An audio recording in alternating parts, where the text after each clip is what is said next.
Hello and thank you for joining me. This is foodoffensive.com's weekly Fukushima update. I've been bringing you these for about a month now, and this is the fifth installment to try to cover just current things that are going on, the pressing news, and maybe going back a little bit and looking at things. Normally I bring you all food-related things with special reports on the goings-on in our food supply and current news, covering special reports on GMOs and just finished one on high fructose corn syrup, etc.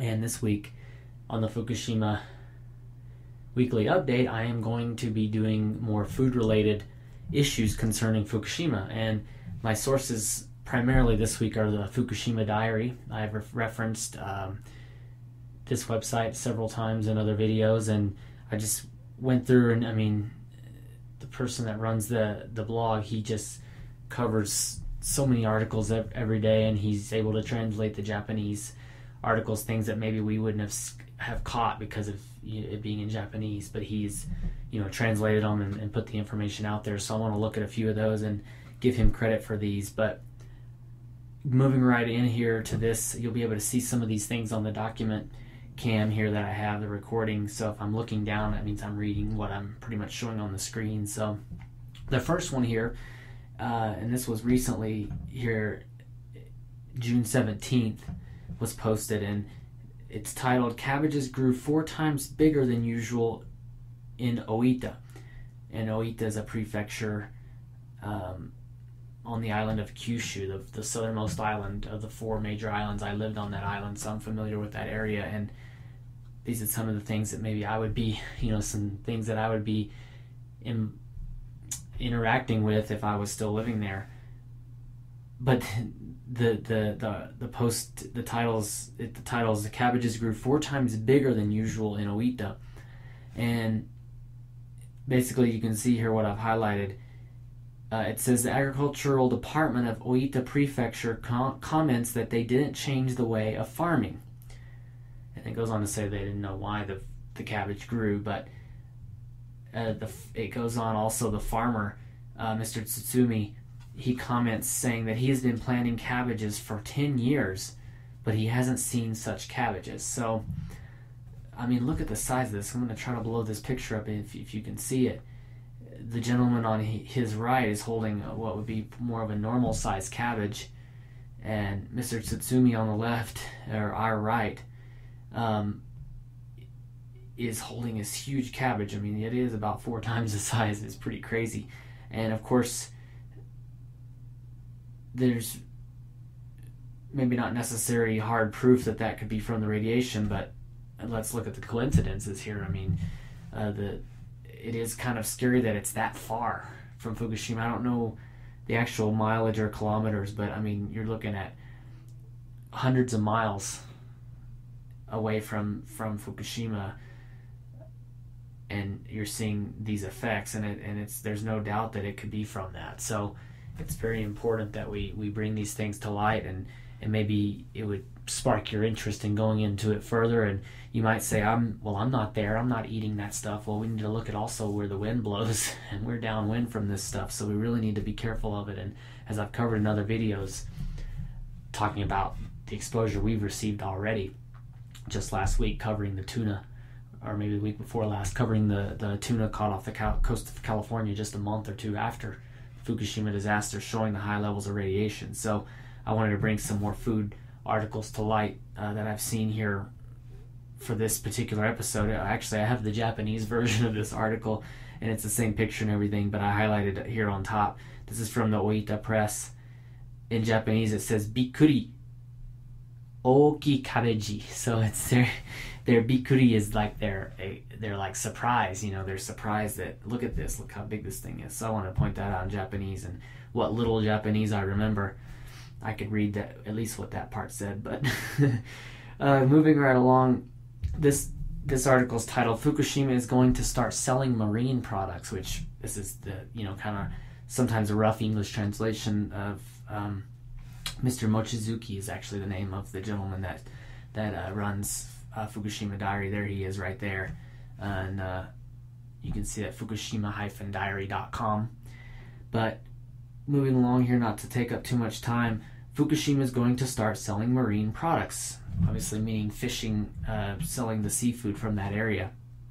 It says the fishery cooperative in Fukushima is going to start fish from 6/22. We would say starting in 6/22, which is June 22nd here, coming up fast.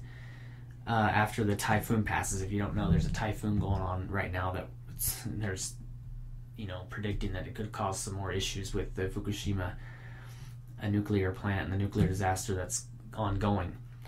6 chairmen and 50 staff from the fishery cooperative held a meeting and talking about how they are going to decide to go ahead and start fishing again. They haven't done this. It says here they haven't fished for 1 year and 3 months since the March 11th disaster.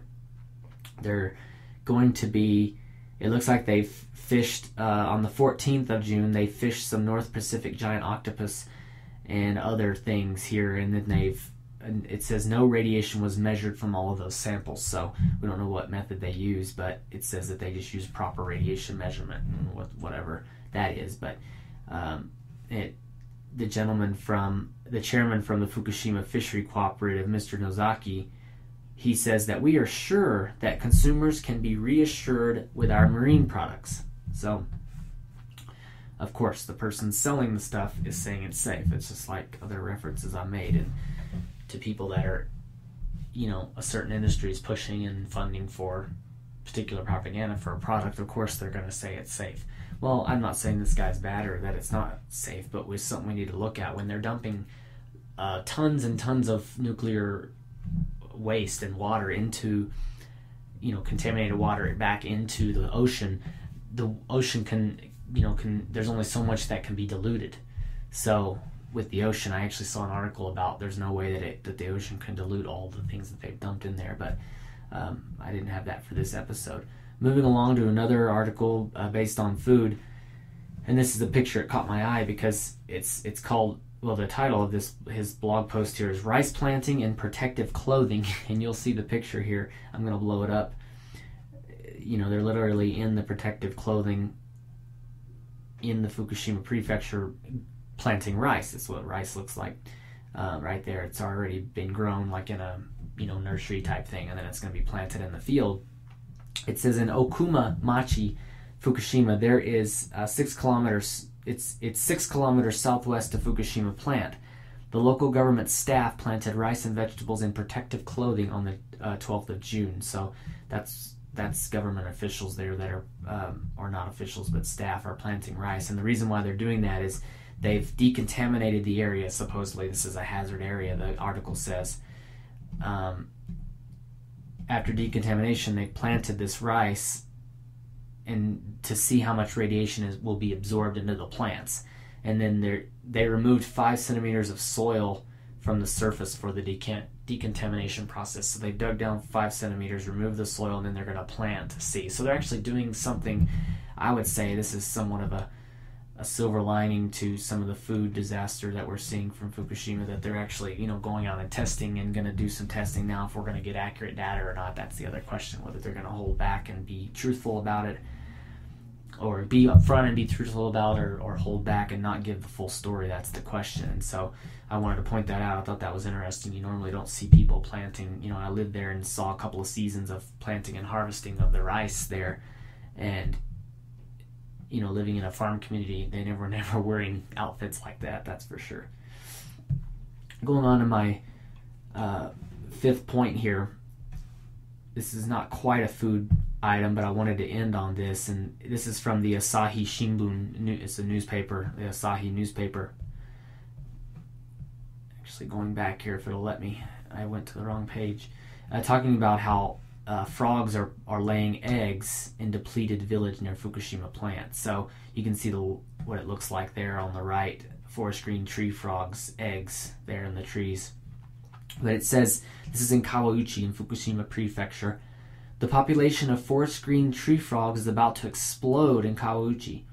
Government leaders hope the same thing will happen with the human population in this depleted village near the crippled Fukushima No. 1 nuclear power plant. The village in January adopted the slogan Kaeru Kawauchi, which just really translates to return to Kawauchi. So it's interesting also, the article points out that Kairum is also frog. So they're kind of doing a play here and kind of relating it to the frogs have come back. The frogs, it looks like here a park attendant has said that 104 egg masses have been confirmed. And back a few years ago, they had 375 eggs were confirmed. So they're coming back and they're laying the eggs. So basically, they're government leaders in that area are hoping that people will come back, like the frogs are coming back. So they're doing a big campaign around this. And it says most of the Kawauchi residents were forced to relocate after the March 11th earthquake. And it says as of September, when the evacuation zone was lifted, only 255 of about 3,000 people had returned by June 14th. So not even anywhere near the amount that were there before. I think they're onto something, maybe something the frogs don't know. So it's interesting to point out. And then that links to my last article here, the last point, back to Fukushima Diary. It says half of the villagers of Idate Mura don't have intention to go back. They did a survey, basically. It says all of the villagers evacuated Idate Mura, Fukushima. This was at the time of the disaster. They've all moved. The questionnaires were sent to 1,539 people who were in the contact with the organization, and 576 of them were sent back to the organization. So this is the people that returned it. It says nearly 50% of those that returned it answered that they will not go back to that city or town in the Fukushima prefecture. So 49.1%, this graph shows there's no intention to go back. The next 13.5% says they'll go back on the public safety declaration. I mean, have we not learned our lesson? We can't trust what, our government officials tell us to do. And then 8.9% say they'll go back if there's less than 1 millisievert. I mean, that's a little more conservative. And then other, 28.5% are other. I don't even know what that would really mean, but it doesn't specify here. This thing doesn't. But it's interesting. The frogs are going back, and the officials are saying they're hoping that people will go back. Obviously, like there's an economic thing involved there and stuff like that. But is it worth it? Is it worth the risk if you have small children? And many families with small children have flood the area and don't plan on going back. So it's very important that we point these things out, not to scare anyone or not to maybe blow anything out of proportion, but just to point out the fact that this isn't stuff that you're probably going to hear locally, and maybe people in Japan aren't even hearing this. So it's very important. I want to be another voice, come alongside this gentleman Mochizuki. I believe, and he started this website and does it full time now, really just getting things out there that maybe we would, like I said, would never have even heard of. So that's been this week's foodoffensive.com's Fukushima Diary, or Fukushima Weekly Update, covering some articles from Fukushima Diary and looking at some food related items. Next week we are going to go on to the next topic and look at some more items and look at some pretty pressing things I've been working on. There's quite a few. I mean, it's just so much to research, but I've got a few things picked out, so look forward to that. But until then, thank you for watching.